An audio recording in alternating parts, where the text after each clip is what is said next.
Welcome, everyone. Today, I am super excited to be here with Amy Kemp, the CEO of Amy Kemp Inc. And Amy, you're all about helping people understand how those nasty little deeply held thought habits are affecting all of our lives in every area, right? I sure am. Yes, I'm all about the subconscious mind and how it's impacting us all of the moments of the day that we're unaware of. And just really how deeply our thinking affects everything. I know it's crazy, isn't it? So you've got a new book out, which is titled I See You.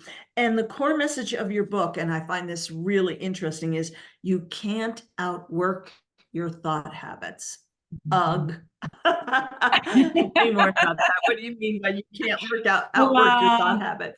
All of the hard workers give a deep sigh because you just sometimes wish you could power through and work harder. I think the origin of most work that we do is our own journey, but I myself reached a place professionally about 7 or 8 years ago where there just wasn't any more I could give. Energy, time, I was maxed out. I am a worker. I love to work, but it became where I knew that I couldn't grow any bigger or have a greater impact or more influence or make more income just by working harder. And at that point, it really became obvious that in order to go to the next level, it was about changing the way that I thought and the way I was showing up in the world. And that is really the group of people that this business has served since its origin are those mostly women, though I do work with some men who have reached that point where just working harder isn't going to get you more of what you want. Yeah, I totally. feel like looking at your face, you maybe can relate. Is Oh, I that can totally accurate? relate to it. Just today, I was on a call with a group of about 10 people who are some of my, top people. And I could see that a whole bunch of them had kind of hit a wall. They'd been excited, they'd been growing stuff, building stuff. And it's that thing where you can't outwork your thought habits. So and then the question is, how do you break out? How do you break out and how do you get to the next level? I think it's just natural in human life. We have plateaus in all kinds of different things, right? And we have ups and downs in all kinds of different things. So when you hit one of those plateaus, like you were talking about, like you'd hit a plateau in your business. And like how many more hours a day do you want to work? You Right. have to change something else, right? Yes. I describe it a lot of times like riding a bike, where when you're in a gear where you can move, you're moving fast and you're pedaling and pedaling and pedaling and pedaling as fast as you can, as fast as you can. There's just only so you can only pedal so hard. And then Right. it almost becomes like diminishing return where you're not even, but if you can shift gears, you can actually pedal more slowly and make fewer revolutions and travel more ground over the Yeah. long run. So that downshift is kind of the space in which I work with people is what does that look like? I do think there's an important moment of decision, however, in that journey of either I'm just going to keep trying to pedal harder and pedal harder and pedal harder, and I'm going to burn out, or worst case scenario, I'm going to get physically sick. Right. This is an unsustainable pace, or going faster is unsustainable and unhealthy. What do you do then? How do you grow yourself? Because what's needed is just a deeper rootedness, a deeper grounding, a different perspective, and of course, different habits of thinking. So, yeah, Yeah. that's where my work comes in. So one of the things you talk about in your book is doing things that feel easy to you and astonish other people, right? So Yes. I can think of, for me, for example, and let me know if this is an Yes. idea of what you're talking about. For me, for example, doing YouTube videos, doing a podcast, talking to people, talking to a camera is the easiest thing on the planet for me. Just easy peasy, easy peasy. I can do it all day long. It's fun. And I see the results of it. So is that the kind of thing you're talking about? Finding what really works for you and doing that? 100%. And it's not just doing it, because I think this is an important distinction.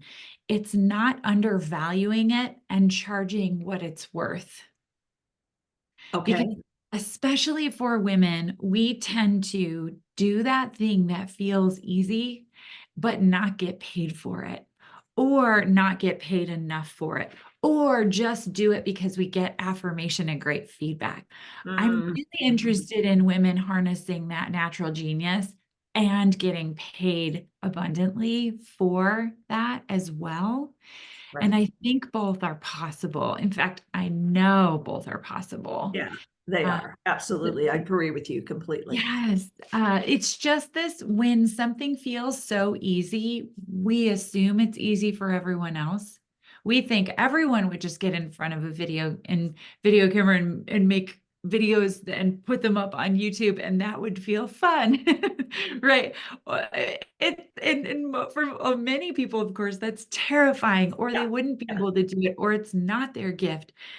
It's just the most interesting thing where we tend to just financially undervalue those spaces because of the feeling of ease and fun, and we don't equate that with being paid money.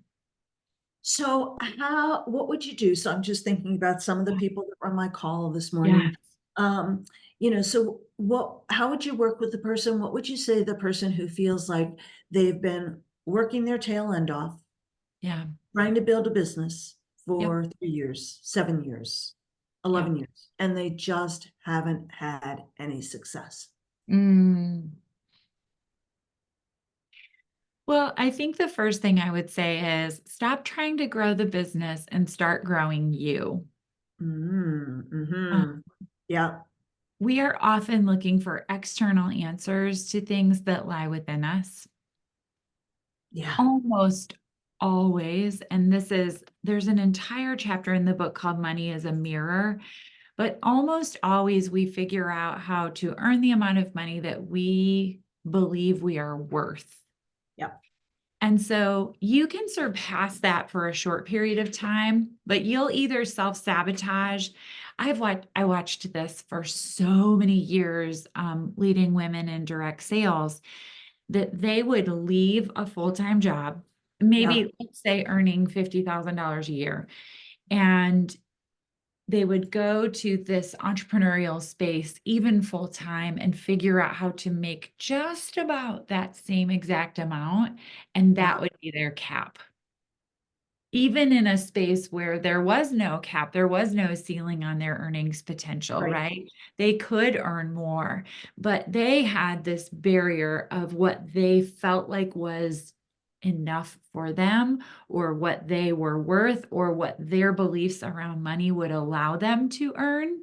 And so, without working on some of those belief structures and stories around money, there was no way to elevate beyond that level of earning, or they would do it for a short period of time and then figure out the most creative ways to sabotage themselves and land right back where they started. It's Absolutely. fascinatingly, like, it's crazy how many times I've seen that happen. Absolutely. It's this thermostat that we've got around finances, right? It's exactly like setting the thermostat in your house that even if it's at a subconscious level that you're not even aware of, because Oh, I work in the I work with network and affiliate marketers. That's what I do. That's what I do full time for a living. And I see it over and over and over again that there's only so much that people think they're worth. Well, yeah. they're not even aware of it usually, No, right? no, it's all subconscious. That's exactly right. Yeah, it's not like you're walking around saying, I'm worth $50,000 a year. It's not that at all. It's that when it gets too much, I Mhm. think it's more uncomfortable to earn more than what you believe you're worth than it is to earn less for most people. Oh, yeah. Yeah. Right? And we have so many. messages, even just in our day-to-day consumption of television and movies and of celebrating the nobility of poverty or, and Yeah. so this changing of the mindset around money is a critical component, not because of the money, because money provides such an amazing mirror for us to give us really great information around feelings of worthiness and value. So talk a little bit more about money being that mirror for us. Yeah.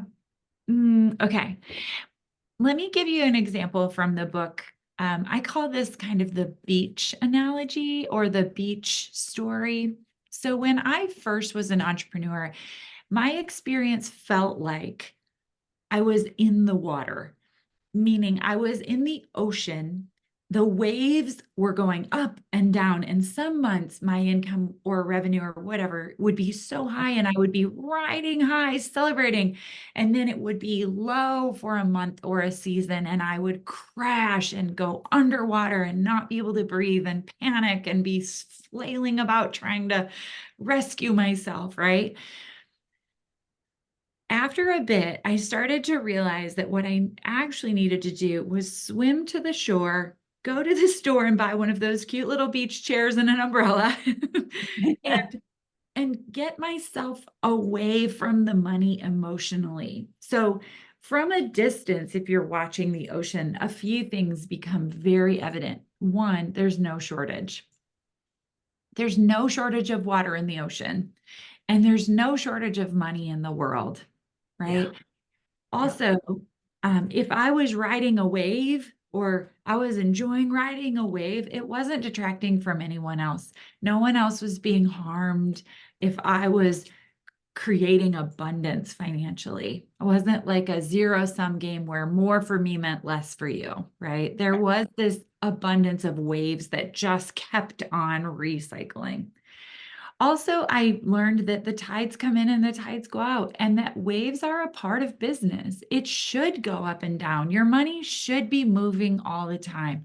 The problem with money is when we stop its movement and we cling to it, right? So Mhm. when you're from a distance, you recognize, oh yeah, the tide is going out. Of course it is. Collect some shells while it's out, figure out what opportunities there are while it's out. It'll come back. Like, we don't question whether it will come back, and Right. we don't get all panicked about it. Also, there are legit storms in the ocean. I mean, we just had a global pandemic, right? That was a hurricane. We really do experience things that are bigger than what we can control. And so riding those storms out is a part of it. But the point of it all is that we've got to get our feeling of value and our emotional experience separate from the money, Mm. whether it's great or whether it's our worst month in sales ever. We have to have separation there in order to have a healthy relationship with the money. And when we have that emotional separation, what's so fascinating is that money tends to move toward us. Like, the energy of abundance is such that money will start to move toward you when you're not so scared and clinging to it and riding the waves. When you just let it be, it tends to come in more abundance. And so this is such a critical space, not because the money, it's just such great information. Like, we can just learn so much from it and our responses to it. So I can just imagine there's somebody listening to us right now thinking, yeah, well, that's easy for them to say because they've got lots of money, but I'm struggling to pay the bill. Bills. Yeah. I'm like trying to figure out how I'm going to pay my rent or mortgage at the end of this month. So Yep. Yeah. what, you want me to just go sit on the beach? You know? It's so interesting because even that response Yes, shows right. it shows attachment to the money, which, for all the listeners who just felt that, I'm so sorry. It's so irritating, I know, to hear this.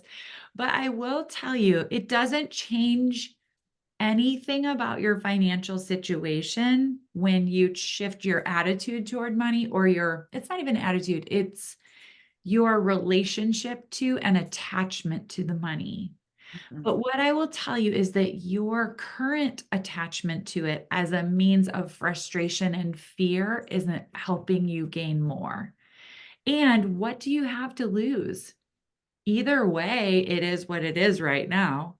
So Yeah, try it and see, because what happens is as you create that separation, you start to attract opportunities and people and growth, and things happen always out of the blue, in quotation marks, that you never could have orchestrated or figured out when you don't have that clinging fear-based attachment. Money is energy. It will move toward you or away from you based on your internal energy. So absolutely. that's what we can control, right? Like we can control that energy and choose whether we're attached to the money as a source of our happiness or whether the money is just something that moves and we watch it and we let it and it moves.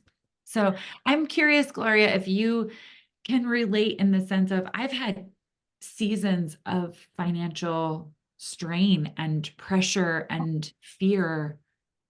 1,000%. I mean, I had a multiple seven-figure business. I was living in an 8,000 square foot home.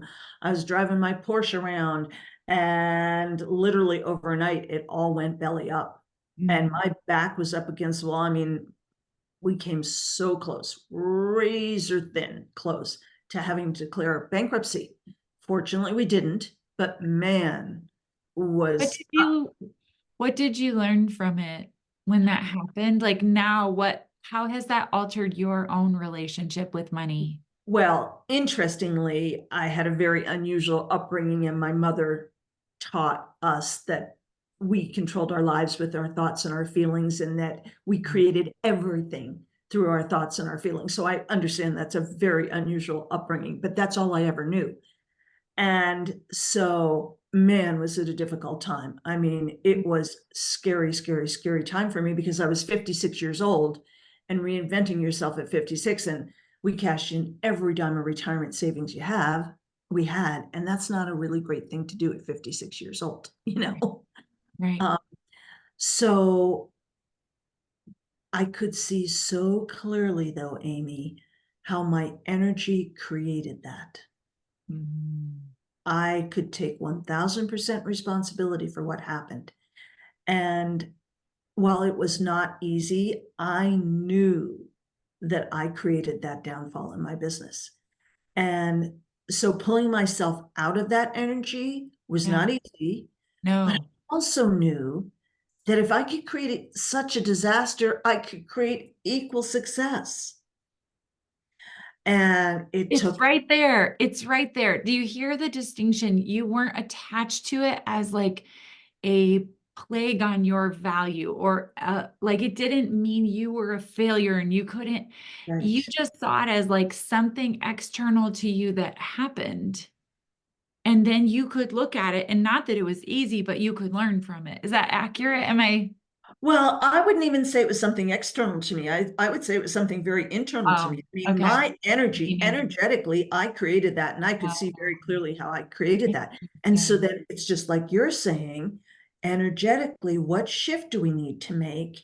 How could Sure. I step back, sit on the beach, Yeah. look at how I created that? What was going on in my thoughts and feelings that created Yeah. that? And then how do I shift? And Okay.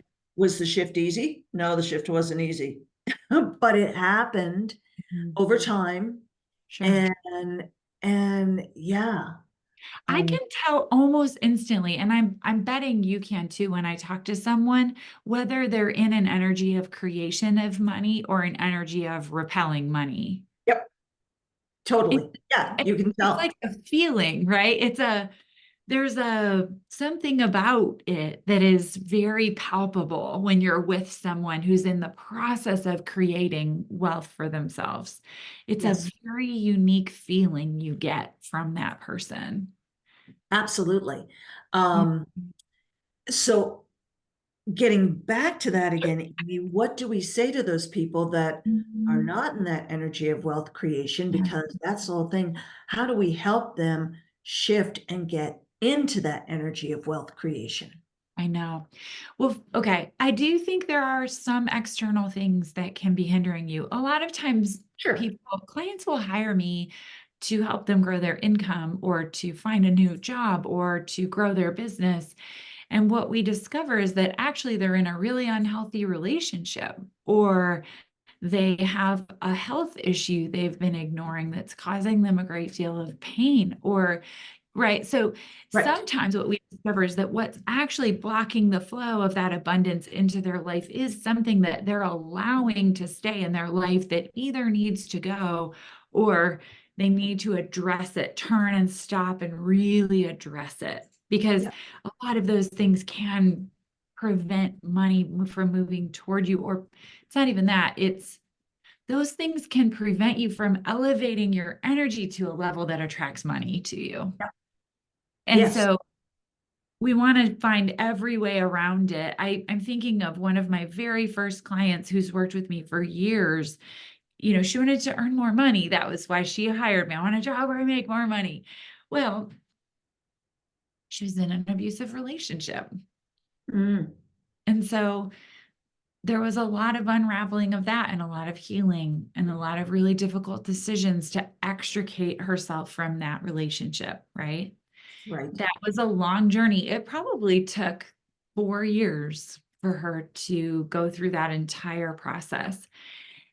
Then, then we started to work on the income, but there was no way in the Yeah. midst of a lack of safety and security that she could generate what she really wanted. The really cool part of the story is that she not only has completely transformed her income, but through a series of circumstances she never could have orchestrated, ended up with a huge chunk of money as well. And it just moved toward her as she worked on healing herself and no longer allowing this person in her life to mistreat her. So, again, but that's all about worthiness. I'm going to allow someone to treat me that way if I feel like I'm not worthy. I'm going to earn this amount if I feel like I'm this worthy. So it's all connected to that underlying subconscious belief of worthiness. Yeah. Yeah. Right. There's Absolutely. a lot there. Yeah. Yes, for sure. Mhm. So you also have a chapter in your book where the title is Can I Get a Little Woo Woo, which is what we've been talking about. It is. I can't really talk without it. Oh, Yeah. yeah. This is one of my very favorite chapters. Okay. Did you have a specific question about it? Do you want me to just talk about it in Yeah. Just general? talk about it. Yeah. Okay. Let me tell you, I work with tons of people from a very vast variety of faith backgrounds, but to a person, everyone can agree with these 5 statements. And one of them is that there is a source of unlimited abundance and energy. Like there is. Okay. Whatever Two, you choose to call that, right? two, we were all created by that source. Like Mhm. that was our origin. 3, we're still connected to it. We can access it. 4, if we open ourselves to it, the energy from that source flows through us, sort of like flowing through a musical instrument, through our unique shape and then out into the world, making our unique music. And then last, when that happens, when we allow that energy to move through us and out into the world, we feel fully alive.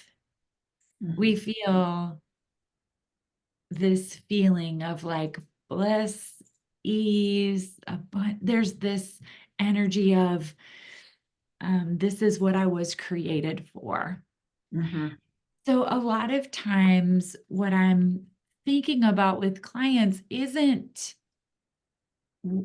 even so much, I kind of can see their gifts and what their gifts are and how they could serve the world with them. It's more what's blocking the gifts, from what's blocking the energy from moving through them and out into the world.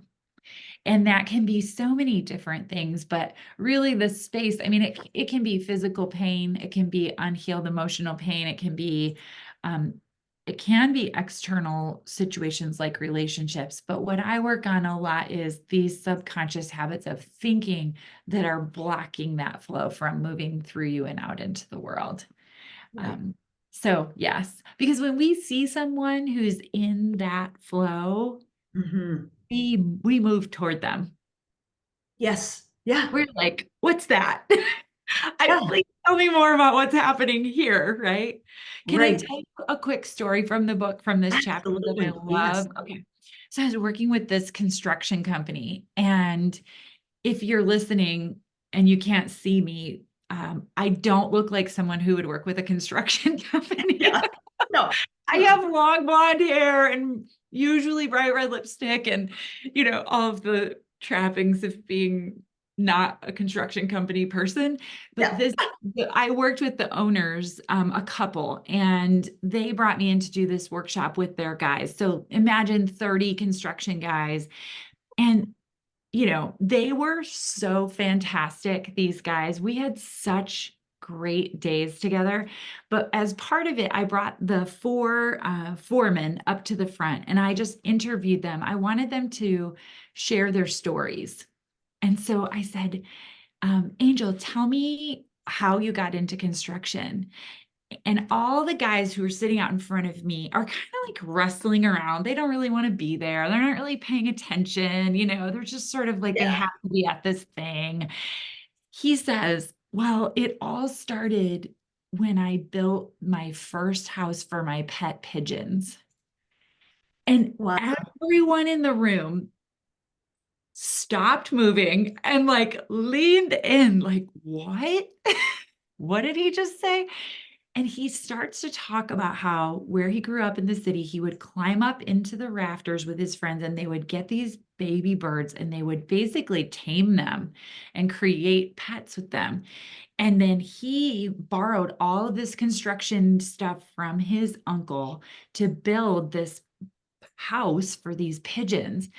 And when he was talking, Gloria, it was like something magical was happening. There was something about the combination of this thing he loved, this creature he loved, and then building something for it that opened up that flow in him. And everyone in that room would tell you, for as long as they live, they will never forget that moment. They will never forget that. It wasn't contrived. No one could have planned it, but it was like someone opened that chute and that energy just went whoosh into that room. And it was amazing. So when Yeah. we see that, we know and we feel it when we are in the presence of someone who's doing that, we know. We're very aware of it and attracted to it. Yeah. I love what you talk about those five principles in that chapter. And I mean, when you're in that experience, you actually feel it. I mean, for me, it's a feeling of allowing the energy to move to you and through you. Yes. What would you describe it as if you were to like think of words? Because sometimes I try to describe it and I have a hard time with Well, I guess for me, when I mean, people talk about being in the flow, and I remember when somebody first told me about being in the flow, were like, you so annoyed? what the heck is the flow? I don't get the flow. Where's the flow? I don't get like Just tell what me the what to do and I'll do it. yeah, what's the flow? Um, for me personally, and it's going to be different for everybody, right? But for me, it's being excited about something and being on fire about it. And I'm just energized and I've got all these ideas coming to me about what I can do and how I can get the message out to more people. And it really is, I mean, for me, it's this feeling of being open to whatever you choose to call that source of ideas, inspiration, being open to all that stuff just pouring in, and it just pours in. And like I can hardly go to sleep at night because my brain's going a million miles an hour, and I wake up at 5:30 in the morning with an idea of something to do, and it just feels easy. Yes. Yes, it does. I had a mentor who would talk about ELFs, ELFS, Mm, easy, lucrative, fun, and satisfying. mm. And that's what it feels like to Great me. way to remember it. That's a Yeah, really great way to remember it. yeah. Mhm. I And love it. so, yes, I love that. Mhm. So, Amy, what's the best way for people to find out more about you, connect with you, get a copy of your book, dig into these different ideas you've been sharing with us today? Of course. So first, amykemp.com, which is just my name, amykemp.com. You can find more information on the website about the book, about the work I do on habits of thinking with my clients as well. The book is available anywhere you can find books. Amazon, right? Yeah, it is on Audible also, and it's my voice. I did record it, so you can Oh, listen to cool. it in my voice. A lot of people really love to listen, I know these days. So I would invite you to find me there. And then on social media, I mostly live on Facebook and Instagram under Amy Kemp Inc. So I love to interact with people in those two spaces primarily. There's too many channels, so I try to keep it where most of my people live. Yes. So Amy Kemp, KEMP.com is your website, and Yeah. Amy Inc. for Facebook and Instagram. Amy, Yes. thank you so much for sharing this today. This has been invaluable. I really, really appreciate it. Thanks for having me, Gloria. My pleasure.